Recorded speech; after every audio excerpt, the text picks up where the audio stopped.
गतिः गुरुमेव भजे गुरुणैव सहास्मि नमो गुरवे न गुरोः परमं शिशुरस्मि गुरोर्मतिरस्ति गुरौ मम पाहि गुरो गुरुरेव गतिः गुरुमेव भजे गुरुणैव सहास्मि नमो गुरवे न गुरोः परमं शिशुरस्मि गुरोर्मतिरस्ति गुरौ मम पाहि गुरो गुरुरेव गतिः गुरुमेव भजे गुरुणैव सहास्मि नमो गुरवे न गुरोः परमं शिशुरस्मि गुरोर्मतिरस्ति गुरौ मम पाहि गुरो श्रीशैलेशदयापात्रं धीभक्त्यादिगुणार्णवं यतीन्द्रप्रवणं वन्दे रम्यजामातरं मुनिं वक्रतुण्डमहाकाय कोटिसूर्यसमप्रभ अविघ्नं कुरु मे देव सर्वकार्येषु सर्वदा हयग्रीव हयग्रीव हयग्रीवेति यो वदेत् तस्य निस्सरते वाणी जह्नुकन्या प्रवाहवत् सरस्वती नमस्तुभ्यं वरदे कामरूपिणि विद्यारम्भं करिष्यामि सिद्धिर्भवतु मे सदा असाध्य साधक स्वामिन्य असाध्यं तव किं वद रामदूत दया सिंधो मत्कार्यं साधय प्रभो राम राम राम स्वागतम to all of you for today's Vishnu Sahasranama learn to chant Vishnu Sahasranama Stotram class. I hope I am audible and you are able to see the screen. Vihan, can you please confirm? Sir. You are able to hear? Okay. You are able to see the screen also? Yes, sir. Okay. So what we will do is we will just chant the shloka that we have learnt in the previous classes, and then we will go to the new one.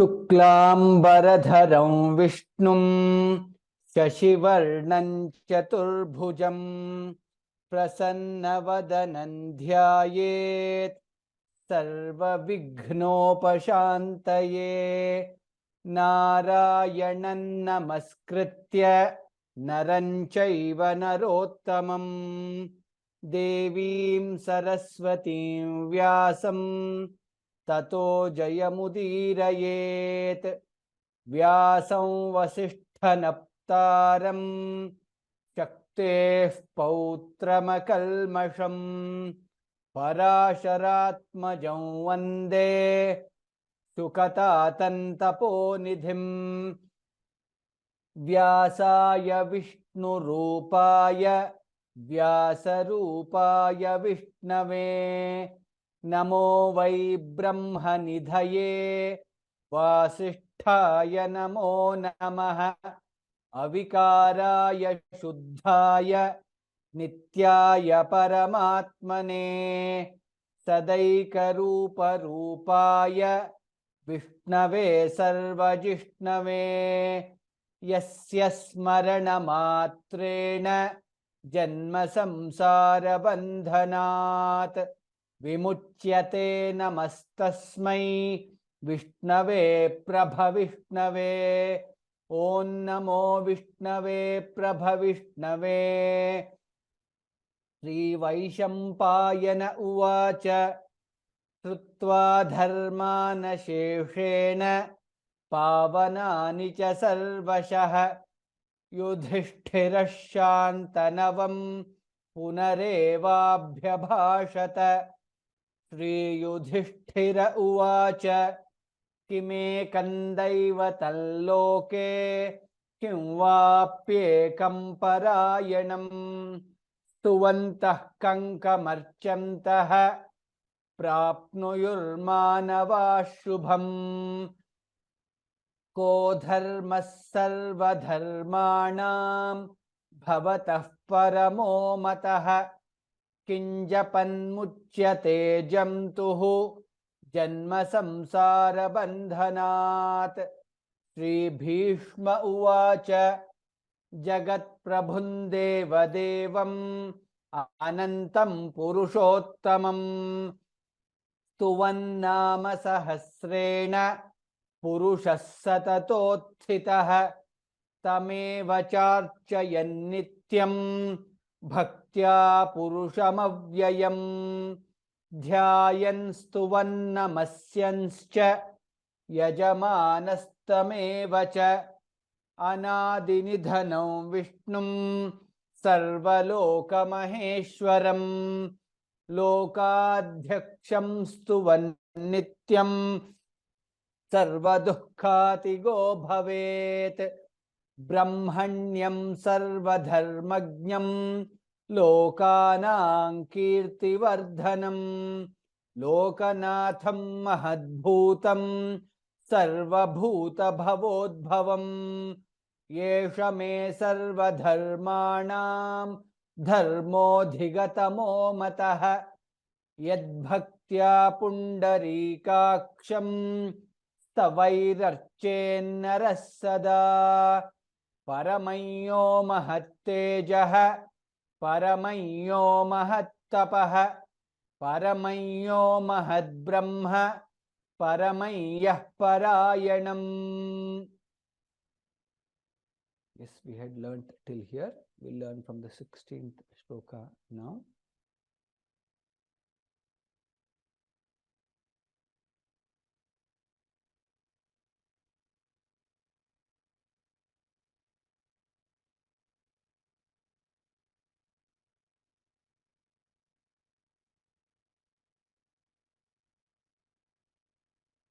Vihan. पवित्राणां पवित्रयो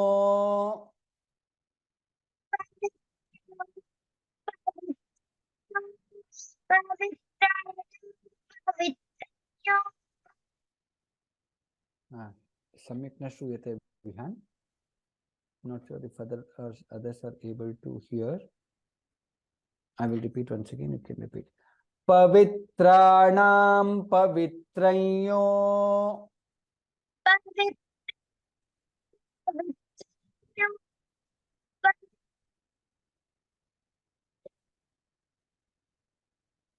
I am not able to hear, so I'm not sure if, okay, let's see if somebody else can confirm if others are able to hear.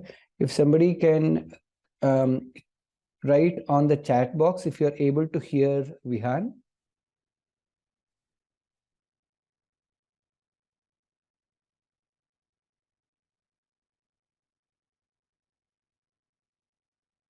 Okay, not able to hear the boy. Okay, not able to hear. Okay, oh, I guess there are many people. Okay, Vihan, it looks like there is some network issue. Vihan, not able to hear you. I mean, there are many people who are saying, Vihan, we are not able to hear you. Just check. Meantime, what I will also do is, I'm not sure if Vidya is here. Vidya Shri, if you are here, you can raise hands. I'm not able to find you. Vihan, do you want to disconnect and connect back, Pa? No, sir. Now I can hear you clearly. Pavitranam pavitrayo. Pavitraణam pavitrayo. Pavitraణam pavitrayo. Fading, Pa. It is fading, not able to hear. I was able to hear, so maybe you want to kind of disconnect and connect back once again. Let's see, somebody else joining from Vyoma. Is that Vidyashri? I'm not sure.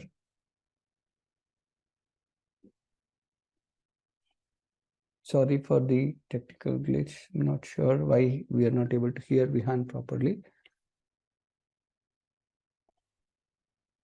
Vidya, if you are there, yes, let's check if you are able to chant and others can hear.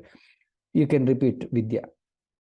Pavitranam pavitrayo. Vidya, I'm not able to hear you also.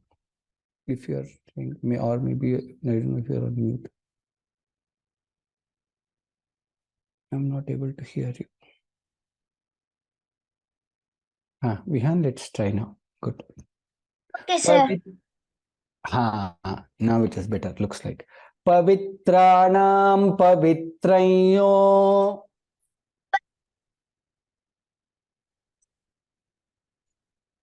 Nope, not able to hear. Not able to hear. Vidya, you are able to hear now? Yes, sir. Okay, slightly louder. Pavitranam pavitrayo. Pavitranam pavitrayo. Pavitranam pavitrayo. Mangalanam cha mangalam. Mangalanam cha mangalam. Mangalanam cha mangalam. Daivatan daivatanam cha. Daivatan daivatanam cha. Daivatan daivatanam cha. Bhutanam yo vyayah pita. Bhutanam yo vyayah pita. Bhutanam yo vyayah pita. Some of the peculiarities in this shloka. Pavitranam, pavitram yo, pavitran yo. That's how we pronounce pavitran yo. Mangalanam cha, mangalanam cha, mangalam. Daivatam, daivatanam. We pronounce it as daivatan, daivatanam. Then again, daivatanam cha, daivatanam cha. That's how we pronounce. Daivatanam cha. Bhutanam, bha is mahaprana. Bhutanam yo vyayah. Bhutanam yo vyayah. Pita, vyayah, pita, vyayah, pita. Bhutanam yo vyayah pita. That's how we pronounce the fourth quarter. Pavitranam pavitrayo. Mangalanam cha mangalam. Pavitranam pavitrayo. Mangalanam cha mangalam. Pavitranam pavitrayo. Mangalanam cha mangalam. Daivatan daivatanam cha. Bhutanam yo vyayah pita. Daivatan daivatanam cha. Bhutanam yo vyayah pita. Daivatan daivatanam cha. Bhutanam yo vyayah pita. Pavitranam pavitrayo. Mangalanam cha mangalam. Daivatan daivatanam cha. Bhutanam yo vyayah pita. Pavitranam pavitrayo. Mangalanam cha mangalam. Daivatan daivatanam cha. Bhutanam yo vyayah pita. Pavitranam pavitrayo. Mangalanam cha mangalam. Daivatan daivatanam cha. Bhutanam yo vyayah pita. Vihan, let's try now. Okay, sir. Yatas sarvani bhutani. Yatah sarvani bhutani. Yatah sarvani bhutani. Good, we are able to hear. Bhavantyadi yugagame. Bhavantyadiyugagame. Bhavantyadiyugagame. Yasmimscha pralayanyanti. Yasminshta pralayanti. Yasminshta pralayanti. Punareva yugakshaye. Punareva yugakshaye. Punareva yugakshaye. Yataha Sarvani, yatas sarvani, the sa becomes 2 times there. Yatas sarvani, bhutani, bha is mahaprana, bhutani, bhavantyadi yugagame, bha again is mahaprana, bhavantyadi yugagame, yasmimscha, there is one, there are 2 mas there, yasmim and then anuswara, yasmimscha, pralayam yanti, pralayam yanti, punareva युगक्षये यतः सर्वाणि भूतानि भवन्त्यादि युगागमे यतः सर्वाणि भूतानि भवन्त्यादियुगागमे यतः सर्वाणि भूतानि भवन्त्यादियुगागमे यस्मिंश्च प्रलयं यान्ति पुनरेव युगक्षये यस्मिंश्च प्रलयं यान्ति पुनरेव युगक्षये यस्मिंश्च प्रलयं यान्ति पुनरेव युगक्षये यतः सर्वाणि भूतानि भवन्त्यादि युगागमे यस्मिंश्च प्रलयं यान्ति पुनरेव युगक्षये यतः सर्वाणि भूतानि भवन्त्यादियुगागमे यस्मिंश्च प्रलयं यान्ति पुनरेव युगक्षये यतः सर्वाणि भूतानि भवन्त्यादियुगागमे यस्मिंश्च प्रलयं यान्ति पुनरेव युगक्षये विद्या तस्य लोकप्रधानस्य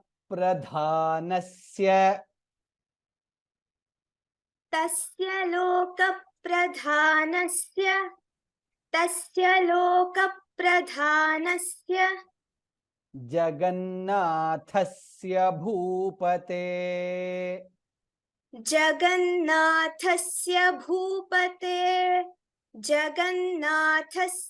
भूपते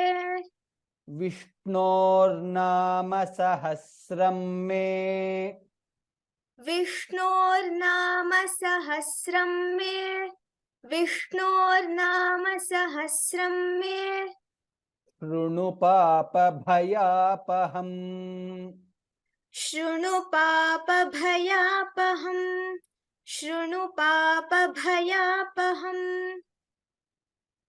तस्य लोक प्रधानस्य धमः प्रण लोक प्रधानस्य जगन्नाथस्य there is two na there जगन्नाथस्य था महाप्राण जगन्नाथस्य भूपते भा is महाप्राण and it is दीर्घ भूपते विष्णोर्नाम सहस्रम मे शृणु पाप भयापहम भा is again महाप्राण पाप भयापहम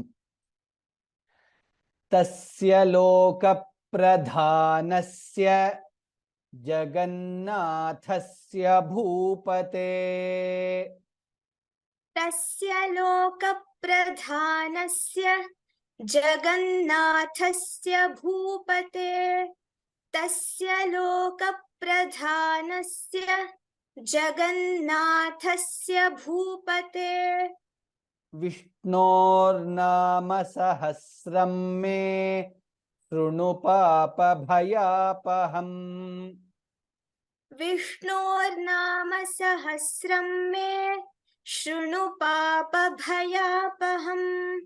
विष्णोर्नाम सहस्रं मे शृणु पाप भयापहम् तस्य लोक प्रधानस्य जगन्नाथस्य भूपते विष्णोर्नाम सहस्रं मे शृणु पाप भयापहम्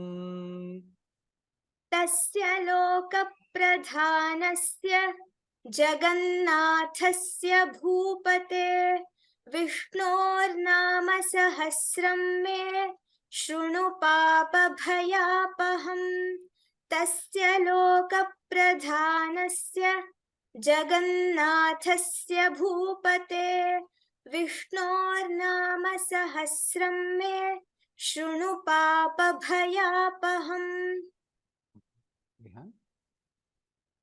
यानि नामानि गौणानि यानि नामानि गौणानि यानि नामानि गौणानि विख्यातानि महात्मनः विख्यातानि महात्मनः विख्यातानि महात्मनः ऋषिभिः परिगीतानि ऋषिभिः परिगीतानि ऋषिभिः परिगीतानि तानि वक्ष्यामि भूतये तानि वक्ष्यामि भूतये तानि वक्ष्यामि भूतये यानि नामानि गौणानि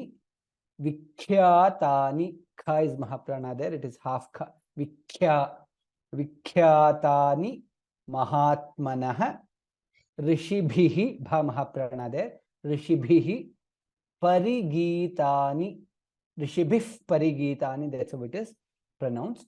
ऋषिभिः parigītāni तानि वक्ष्यामि भूतये, again bha is mahaprana and it is dirgha. भूतानि भूतये यानि नामानि गौणानि विख्यातानि महात्मनः यानि नामानि गौणानि विख्यातानि महात्मनः यानि नामानि गौणानि विख्यातानि महात्मनः ऋषिभिः परिगीतानि तानि वक्ष्यामि भूतये ऋषिभिः परिगीतानि तानि वक्ष्यामि भूतये ऋषिभिः परिगीतानि तानि वक्ष्यामि भूतये यानि नामानि गौणानि विख्यातानि महात्मनः ऋषिभिः परिगीतानि तानि वक्ष्यामि भूतये यानि नामानि गौणानि विख्यातानि महात्मनः ऋषिभिः परिगीतानि तानि वक्ष्यामि भूतये यानि नामानि गौणानि विख्यातानि महात्मनः ऋषिभिः परिगीतानि तानि वक्ष्यामि भूतये ऋषिर्नाम्नां सहस्रस्य ऋषिर्नाम्नां सहस्रस्य वेदव्यासो महामुनिः वेदव्यासो महामुनिः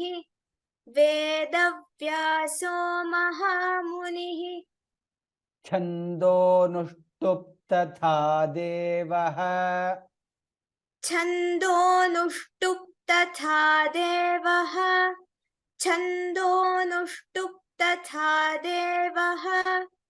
भगवान् देवकीसुतः भगवान् देवकीसुतः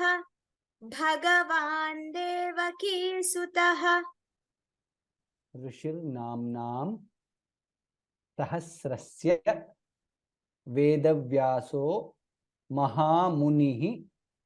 Chando nushtup. Tha is Mahaprana there. Chando nushtup. Tatha Devaha. Tha is again Mahaprana there. Tatha and Dirgha. Tatha Devaha. Bhagavan Devaki Sutaha. Bhagavan, Bha is Mahaprana. Bhagavan Devaki, their ki is Dirgha. Devaki Sutaha. Bhagavan Devaki Sutaha.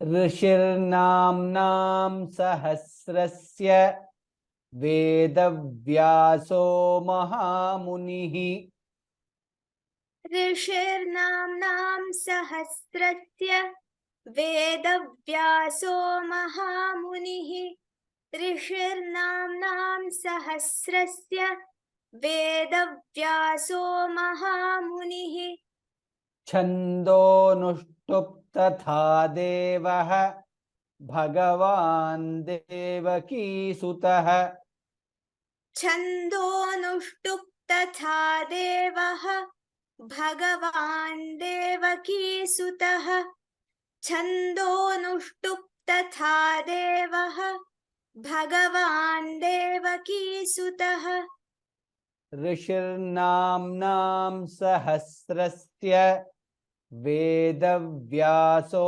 महामुनिः छन्दोनुष्टुप् तथा देवः भगवान् देवकीसुतः ऋषिर्नाम्नां सहस्रस्य वेदव्यासो महामुनिः छन्दोनुष्टुप् तथा देवः भगवान् देवकीसुतः ऋषिर्नाम्नां सहस्रस्य वेदव्यासो महामुनिः छन्दोनुष्टुप् तथा देवः भगवान् देवकीसुतः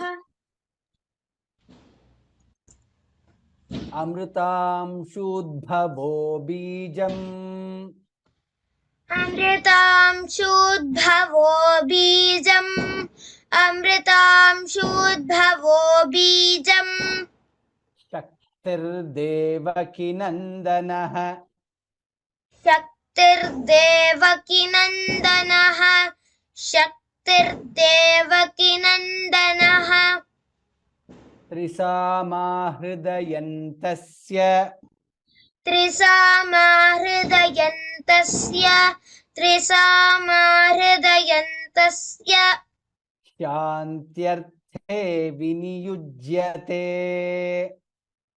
शान्त्यर्थे विनियुज्यते शान्त्यर्थे विनियुज्यते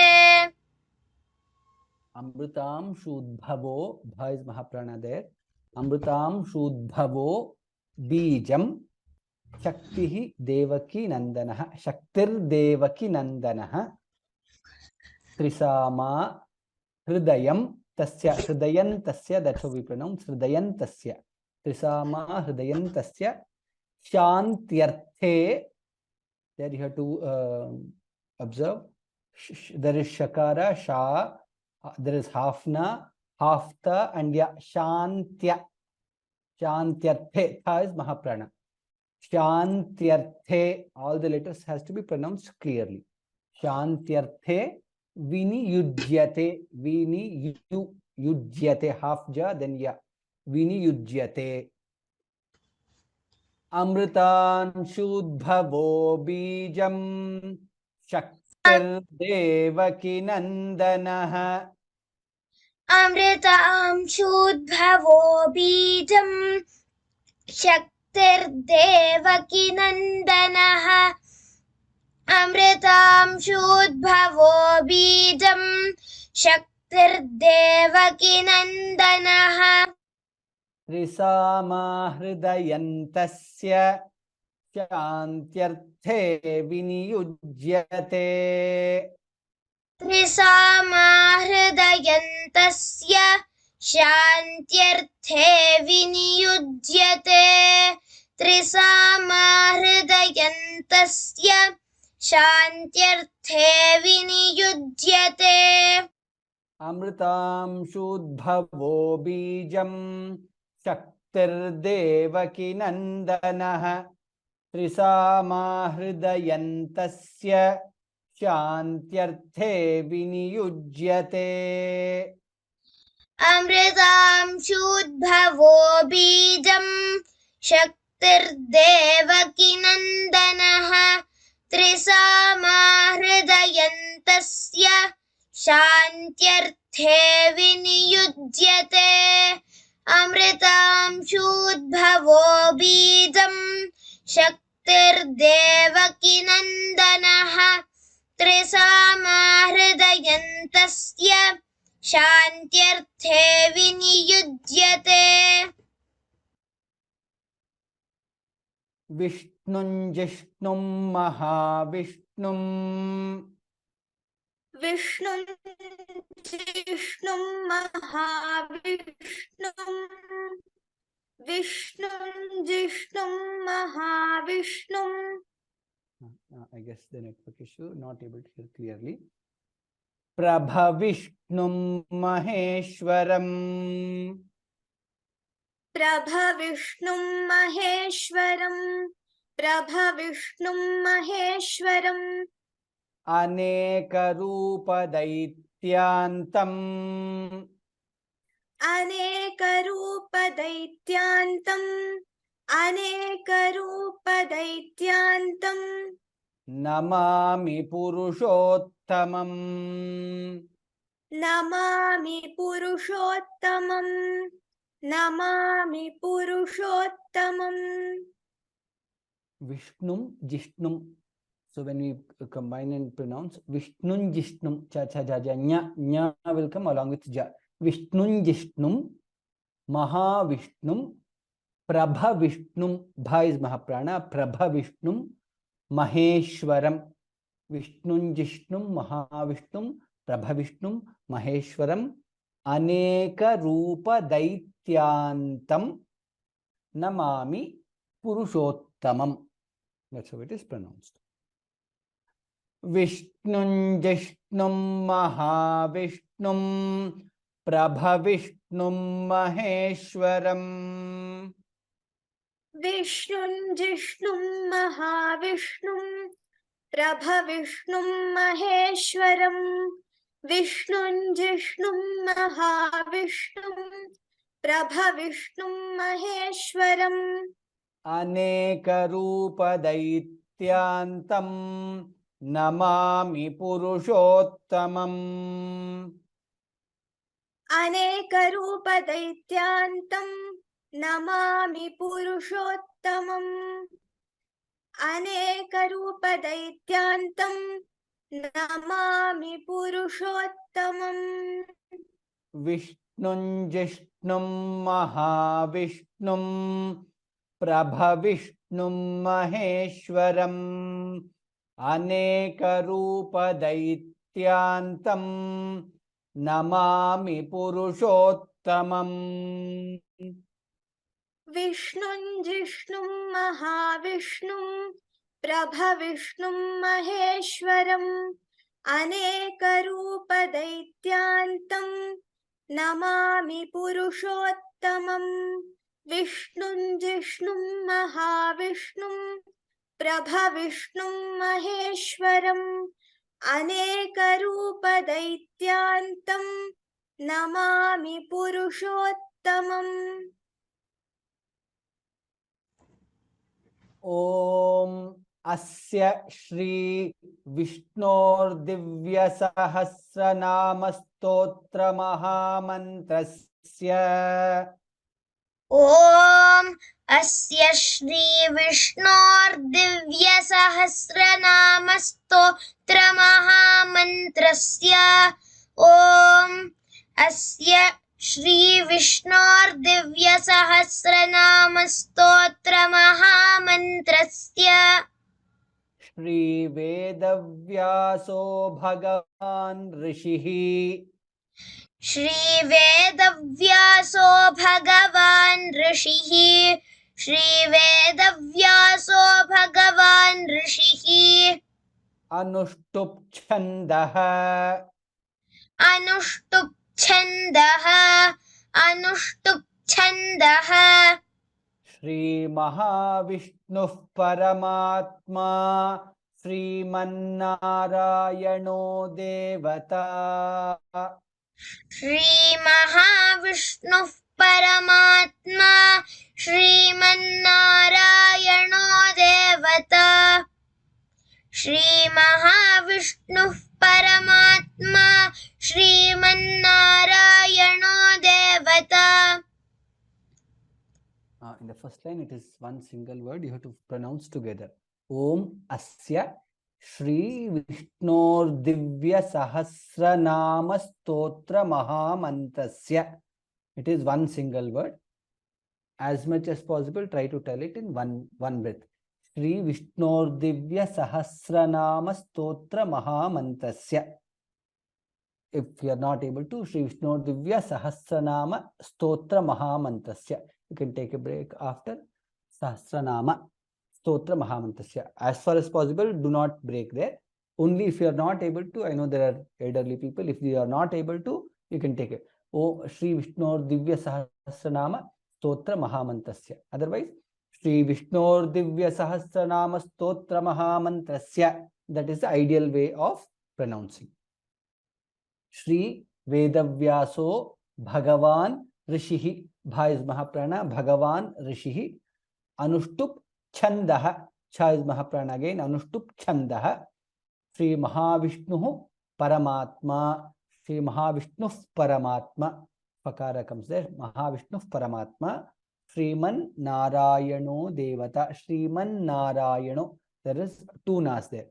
Shriman Narayano Devata. Ta is dirgha. Om Asya Shri Vishnor Divya Sahasranama Stotra Mahamantrasya Shri Vedavyaso Bhagavan Rishihi.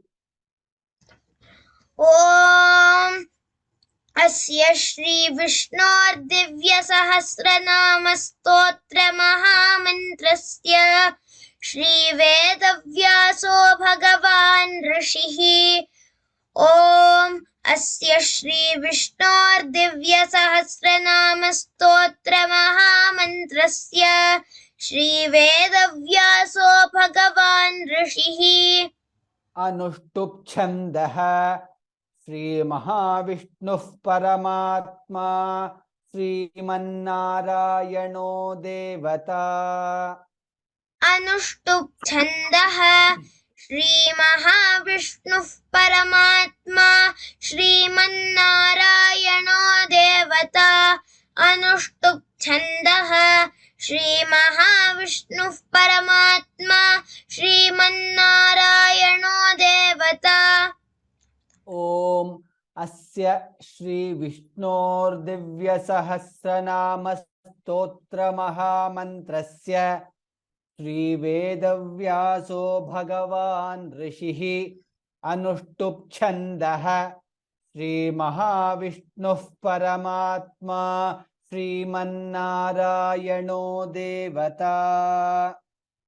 Om Asya Shri Vishnor Divya Sahasranama Stotra Mahamantrasya Shri Vedavyaso Bhagavan Rishihi. Anushtup Chandaha Shri Mahavishnuh Paramatma Srimannarayano Devata. Om Asya Shri Vishnor Divya Sahasranama Stotra Mahamantrasya Shri Vedavyaso Bhagavan Rishihi. Anushtup Chandaha Shri Mahavishnuh Paramatma Srimannarayano Devata. Amritam Shudbhavo Bhanuriti Bijam. Amritam Shudbhavo Bhanuriti Bijam. Amritam Shudbhavo Bhanuriti Bijam. Devaki Nandana Srashteti Shaktihi. Devaki Nandana Srashteti Shaktihi. Devaki Nandana Srashteti Shaktihi. उद्भवः क्षोभणो देव इति परमो मन्त्रः उद्भवः क्षोभणो देव इति परमो मन्त्रः उद्भवः क्षोभणो देव इति परमो मन्त्रः शङ्खभृन्नन्दकी चक्रीति कीलकम् शङ्खभृन्नन्दकी चक्रीति कीलकम् शङ्खभृन्नन्दकी चक्रीति कीलकम् अमृतांशुद्भवो भा इज महाप्राण अमृतांशुद्भवो भानुरिति भा इज महाप्राण अगेन भानुरिति बीजम अमृतांशुद्भवो भानुरिति बीजम देवकी नंदनः सृष्टेति देवकी नंदनः सृष्टेति शक्तिः उद्भवः शोभनो देव इति there is one more pronunciation tip is whenever visarga is followed by ksha we tell the visarga full udbhavah shobhano we don't say udbhavak shobhano udbhavah shobhano deva iti paramo mantrah bha is maha udbhavah bha is mahaprana shobhano bha is mahaprana again udbhavah shobhano deva iti paramo mantrah shankha kha is mahaprana Bhrannandaki, Shankha Bhrannandaki, both are Mahaprana there. Kha and Bha. Shankha Bhrannandaki, Chakriti, Kilakam. Amritaanshudbhavo bhanuriti bijam. Devaki nandanasrashteti shaktihi. अमृतांशूद्भवो भानुरिति बीजम् Devaki नंदन सृष्टेति शक्तिः अमृतांशूद्भवो भानुरिति बीजम् देवकी नंदन सृष्टेति शक्तिः उद्भवः क्षोभणो देव इति परमो मन्त्रः शङ्खभृन्नन्दकी चक्रीति कीलकम् उद्भवः क्षोभणो देव इति परमो मन्त्रः शङ्खभृन्नन्दकी चक्रीति कीलकम् उद्भवः क्षोभणो देव इति परमो मन्त्रः शङ्खभृन्नन्दकी चक्रीति कीलकम् अमृतांशुद्भवो भानुरिति बीजम् देवकी नन्दनस्रष्टेति शक्तिः उद्भवः शोभनो देव इति परमो मन्त्रः शङ्खभृन्नन्दकी चक्रीति कीलकम् अमृतांशूद्भवो भानुरिति बीजम् देवकी नंदन सृष्टेति शक्तिः उद्भवः क्षोभणो देव इति परमो मन्त्रः शङ्खभृन्नन्दकी चक्रीति कीलकम् अमृतांशूद्भवो भानुरिति बीजम् देवकी नंदन सृष्टेति शक्तिः उद्भवः क्षोभणो देव इति परमो मन्त्रः शङ्खभृन्नन्दकी चक्रीति कीलकम् शार्ङ्गधन्वा गदाधर इत्यस्त्रम् शार्ङ्गधन्वा गदाधर इत्यस्त्रम् शार्ङ्गधन्वा गदाधर इत्यस्त्रम् रथाङ्गपाणिरक्षोभ्य इति नेत्रम् रथाङ्गपाणिरक्षोभ्य इति नेत्रम् रथाङ्गपाणिरक्षोभ्य इति नेत्रम् त्रिसामासामगस्सामेति कवचम् त्रिसामासामगस्सामेति कवचम् त्रिसामासामगस्सामेति कवचम् आनन्दं परब्रह्मेति योनिः आनन्दं परब्रह्मेति योनिः आनन्दं परब्रह्मेति योनिः Sharngadhanva, it is Sharngadhanva, Dha Mahaprana, Sharngadhanva, Gadadhara, Dha again is Mahaprana, Sharngadhanva, Gadadhara, Ityastram, half the and ya Ityastram, Rathanga, Dha is again Mahaprana there, Rathanga Pani Rakshobhya, half Bha is Mahaprana, Rathanga Pani Rakshobhya, iti netram trisama samagas sameti samagaha sameti, there is an additional sakara comes there, samagas sameti, trisama samagas sameti kavacham anandam parabrahmeti yonihi sharngadhanva gadadhara ityastram rathangapani क्षोभ्य इति नेत्रम् शार्ङ्गधन्वा गदाधर इत्यस्त्रम् रथाङ्गपाणिरक्षोभ्य इति नेत्रम् शार्ङ्गधन्वा गदाधर इत्यस्त्रम् रथाङ्गपाणिरक्षोभ्य इति नेत्रम् त्रिसामा सामगस्सामेति कवचम् आनन्दं परब्रह्मेति योनिः त्रिसामा सामगस्सामेति कवचम् आनन्दं परब्रह्मेति योनिः त्रिसामा सामगस्सामेति कवचम् आनन्दं परब्रह्मेति योनिः. Third and fourth pada raga slightly changes behind, just observe that. Sharngadhanva gadadhara ityastram rathangapani iti netram trisama samagassameti kavacham anandam parabrahmeti yonihi शार्ङ्गधन्वा Gadadhar इत्यस्त्रम् रथाङ्गपाणिरक्षोभ्य इति नेत्रम् त्रिसामा सामगस्सामेति कवचम् आनन्दं परब्रह्मेति योनिः शार्ङ्गधन्वा गदाधर इत्यस्त्रम् रथाङ्गपाणिरक्षोभ्य इति नेत्रम् त्रिसामा सामगस्सामेति कवचम् आनन्दं परब्रह्मेति.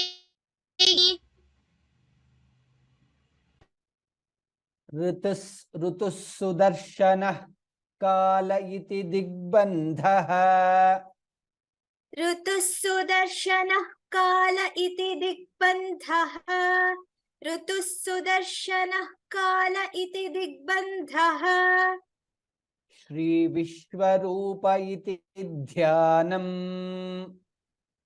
श्री विश्वरूप इति ध्यानम् श्री विश्वरूप इति ध्यानम् Shri Mahavishnu प्रीत्यर्थे Shri Mahavishnu प्रीत्यर्थे Shri Mahavishnu प्रीत्यर्थे. I guess network issue either from my side or your side. सहस्रनाम पारायणे विनियोगः सहस्रनाम पारायणे विनियोगः सहस्रनाम पारायणे विनियोगः. ऋतुः सुदर्शनः काल सुदर्शनः काल इति दिग्बन्धः धा इज महाप्राण ऋतुः सुदर्शनः काल इति दिग्बन्धः श्री विश्वरूप इति ध्यानम धा इज महाप्राण देयर ध्यानम श्री महाविष्णु प्रीत्यर्थे हाफ्ता या त्य हे धा इज महाप्राण महाविष्णु प्रीत्यर्थे सहस्र नाम पारायणे विनियोगः. In some texts there could be सहस्रनाम जपे विनियोगः, That is also correct. But what we follow here in this class is Parayane. Sahasranama Parayane Viniyogah. ऋतुः सुदर्शनः काल इति दिग्बन्धः श्रीविश्वरूप इति ध्यानम्.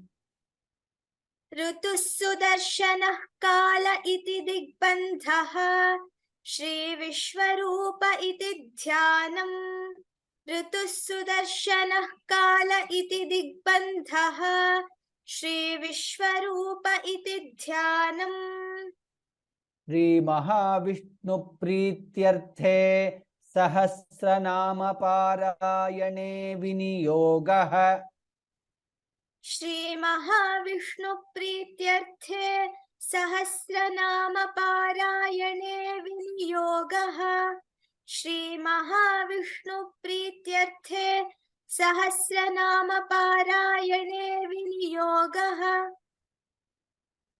ऋतुः सुदर्शनः काल इति दिग्बन्धः श्रीविश्वरूप इति ध्यानम्. श्री महाविष्णु प्रीत्यर्थे सहस्रनाम पारायणे विनियोगः. ऋतुः सुदर्शनः काल इति दिग्बन्धः श्रीविश्वरूप इति ध्यानम्. श्री महाविष्णु प्रीत्यर्थे सहस्रनाम पारायणे विनियोगः. ऋतुः सुदर्शनः काल इति दिग्बन्धः श्रीविश्वरूप इति ध्यानम्. श्री महाविष्णु प्रीत्यर्थे सहस्रनाम पारायणे विनियोगः. We'll see all the shlokas that we covered today from there.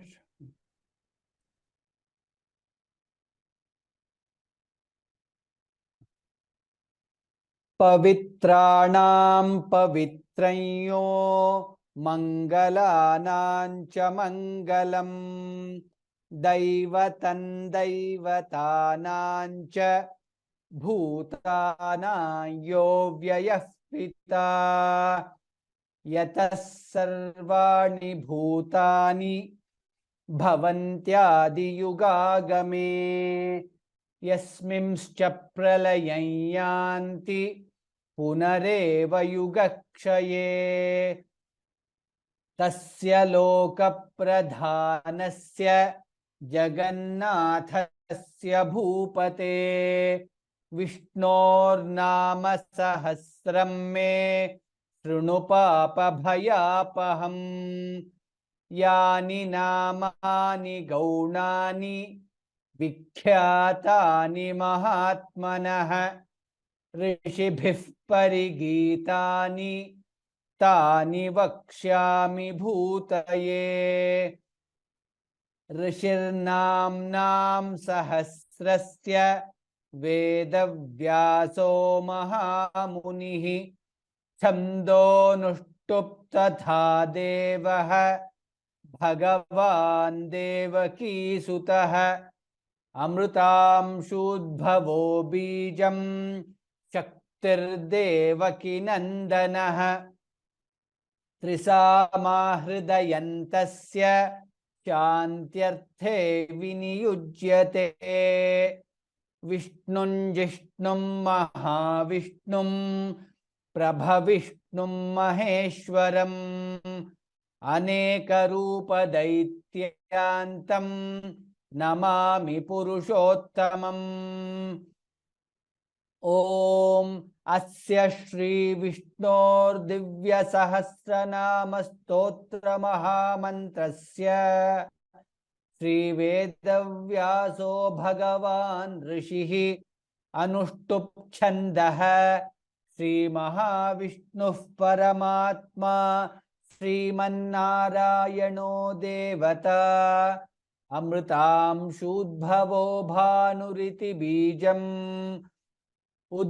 Devaki नन्दनः स्रष्टेति शक्तिः उद्भवः शोभनो देव इति परमो मन्त्रः शङ्खभृन्नन्दकी चक्रीति कीलकम् शार्ङ्गधन्वा गदाधर इत्यस्त्रं रथाङ्गपाणिरक्षोभ्य इति नेत्रं त्रिसामासामगस्तामेति कवचम् आनन्दं परब्रह्मेति योनिः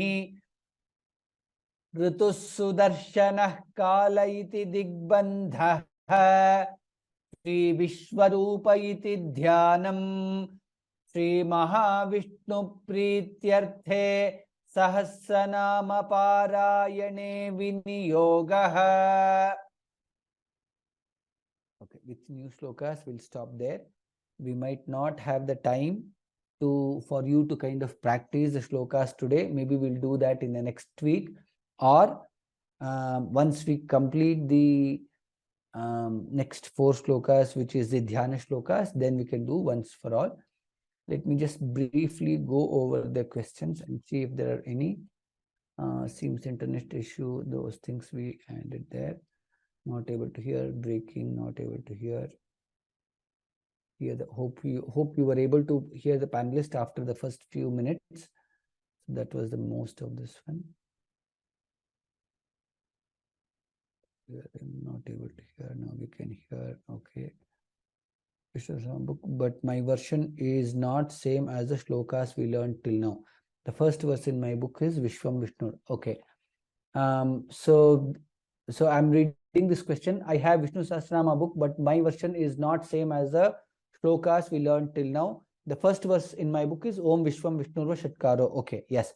So the Vishnu Sahasranama, I guess in the first class we covered, the Vishnu Sahasranama is Vishwam Vishnurva Shatkaro. The first name of Vishnu Sahasranama is Vishwam Vishnurva Shatkaro. So that's where it starts.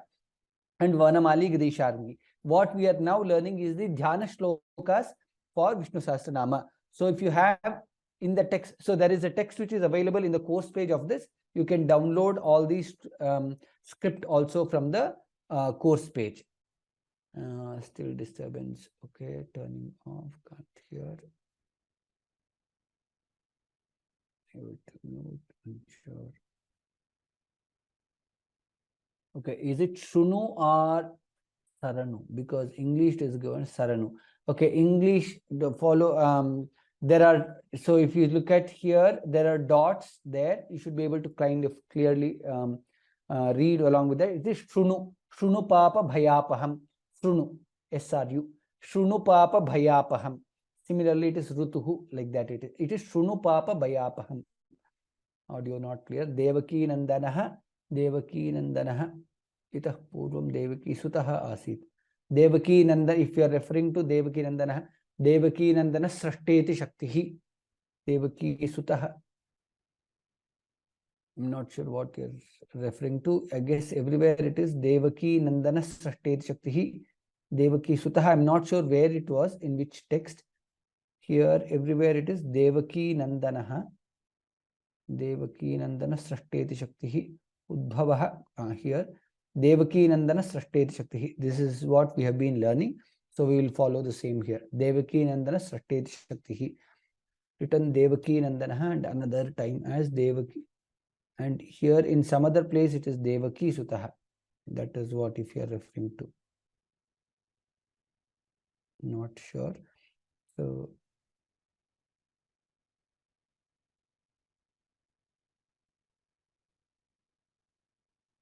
I'm trying to see where did you find Devaki Sutaha.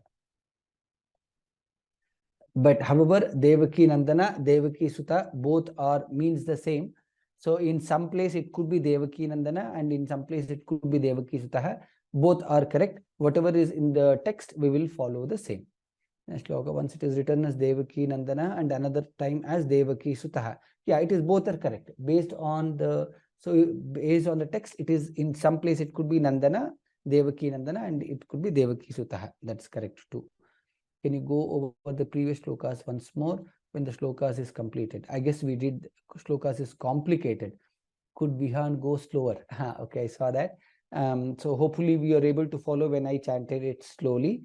Next week again, in the next class, not next week, in the next class, we will chant it once again. I know these are slightly difficult. Even the dhyana shlokas in the what we'll cover in next class also slightly complicated, but it's okay. We'll go little slow and then we can learn.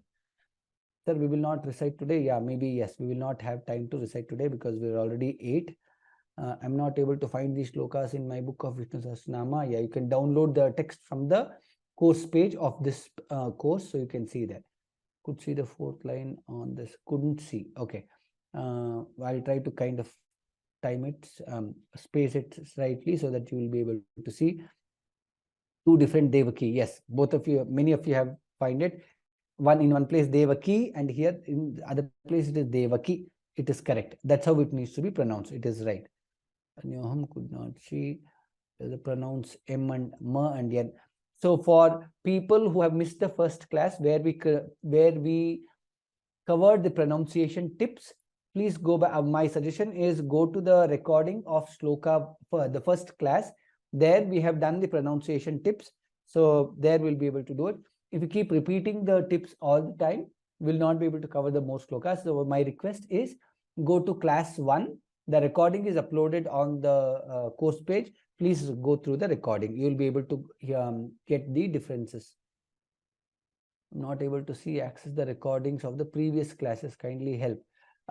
If you can write to Vyoma help, they will be able to kind of send you. But I know that it is already uploaded in the course page. You should be able to see there. Next week, I will see if I can kind of, if somebody can from Vyoma can join and show you how to view the recordings. I will see if we can get somebody and do a quick session on how to access the script, how to download the script, how to download the video, etc. I'll try to get, we'll try to have 5-minute session on it. Sasnama Viniyoge instead of Parayana. Yeah, correct. As I said, in some places it is Sahasranama Jape Viniyoga. In some places it is Sahasranama Parayana. Here, since we are doing the Parayana, we'll do as Parayana. Sahasranama Parayane Viniyoga at the end of the words. The previous question refers to the last, but not the shlokas that learned today. Okay, we will see it maybe in the next class. We will miss the class. From where can I find a missed? The missed class, whatever you have there, the recording should be available on the course page. You can definitely find it there. I've repeated that. In the shloka 16, why is Sandhi Vicheda not done at the end of first pada? Why is it so? Okay, now intentionally, I will not go to the why it is not done, Sandhi Vicheda, why it is not done. I will not get into, but will kind of stick on to how the pronunciation, how the chanting needs to be done. Maybe in some other place, in some other session, not in Vishnu Sahasranama, but maybe in some other example unit, we can talk about it. Sandhis, I intentionally don't want to get in there. Please help me understand the correct pronounce of Mangalam, especially the I. I didn't understand the question. Maybe next time when we are chanting, you will be able to kind of see where it is. In 20th shloka, we'll see which is 20th. Rishir Namnam Sahasrasya Vedavyaso Mahamunihi Chandonushtup Tatha Devaha Bhagavan Devaki Sutaha. If you are referring to this, okay. So Devaki Sutaha, here it is where it is coming. Here it is Devaki Dirgha. It is Devaki Sutaha. It is Dirgha, 20th shloka. Hopefully, I answered your question.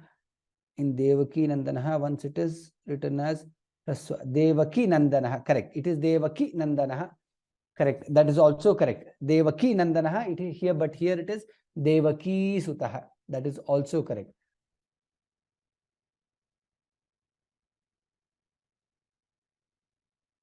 Daivatam Daivatanancha or Daivatam Devatanancha. Okay, this is, okay, I know where it is coming. Daivatam Daivatanancha is there. In some text, it is Daivatam Devatanancha. Both are correct. Whichever you are following, you can follow that. In this class, we will follow Daivatam Daivatanancha for your question, Prasannaji. Daivatam Daivatanancha. But if you tell Daivatam Devatanancha, that is also correct. In many of the texts, it is Devatanancha. That is also correct. Daivatam Daivatanancha is what we will follow here.